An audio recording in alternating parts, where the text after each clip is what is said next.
मीना नाम की एक विधवा औरत रहती थी। रहने के लिए छोटा सा घर था। 2 बच्चे थे, शायद एक 5 साल का और दूसरा 3 साल का होगा। मीना का पति बहुत मेहनती था। वो मीना को किसी चीज़ की कमी महसूस नहीं होने देता था या किसी भी हालत में साथ नहीं छोड़ता था। किसी भी परिस्थिति हो, दोनों साथ मिलकर सामना करते थे, पर कौन जाने किस पर कौन सा अनर्थ कब आ जाए।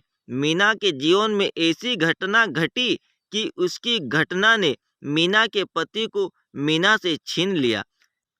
मीना के पति के गुजरने के बाद ऐसा लगने लगा कि मैं जिंदा तो हूँ पर मुझ में जान नहीं है।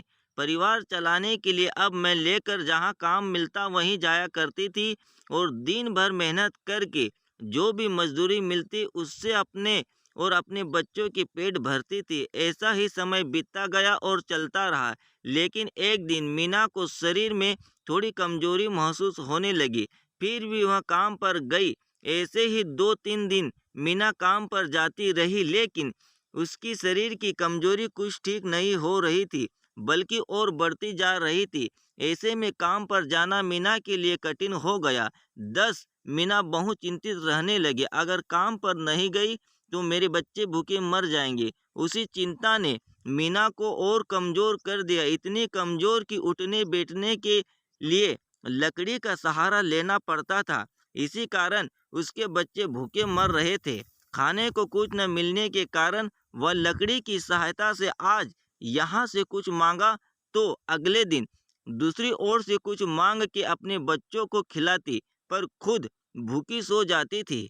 ऐसे ही एक दिन वह खुद जा न सकती थी, इसलिए अपने बच्चों को समझा के खाने के लिए कुछ मांगने के लिए गांव में भेज देती थी। कुछ समय बाद बच्चे 2 चपाती और थोड़ी सी सब्जी लेकर लौटते हैं। 2 चपाती से 3 जन कैसे तृप्त होंगे, इसलिए वे 2 चपाती दोनों बच्चों को खिला देती है। वह बरसात का समय था। बिजली न होने के कारण घर में अंधेरा छाया हुआ था। अंधेरे में वह अपने बच्चों को एक कमरे में सुला देती और वह दूसरे कमरे में जाकर सो जाती। रात को तेज बारिश होती और बिजलियां जोर से कड़कड़ाती है। मीना को थोड़ी आराम मिलता है, इसलिए वह गहरी नींद में सो जाती है।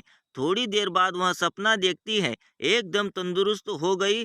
काम पर जाती है। वह सोचती है अपने बच्चों को काफी समय से अच्छा खाना नहीं खिलाया, इसलिए वह अपने बच्चों के लिए स्वादिष्ट खाना बनाती है। बाद में अपने बच्चों और वह साथ में बैठकर खाना खाकर सो जाते हैं। आगे सपने में मीना ने देखा उसके बच्चे जिस कमरे में सोए हुए थे उस कमरे का छत गिरकर उनके दोनों बच्चे मर जाते हैं।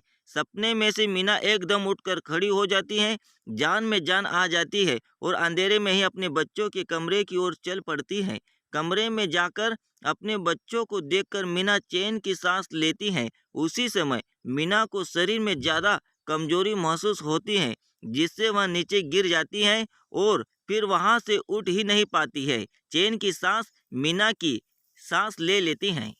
दोस्तों, अगर आप ऐसी ही कहानियाँ देखना पसंद करते हो तो हमारे चैनल को जल्दी से लाइक करके सब्सक्राइब करना ना भूलें। वीडियो देखने के लिए तहे दिल से धन्यवाद।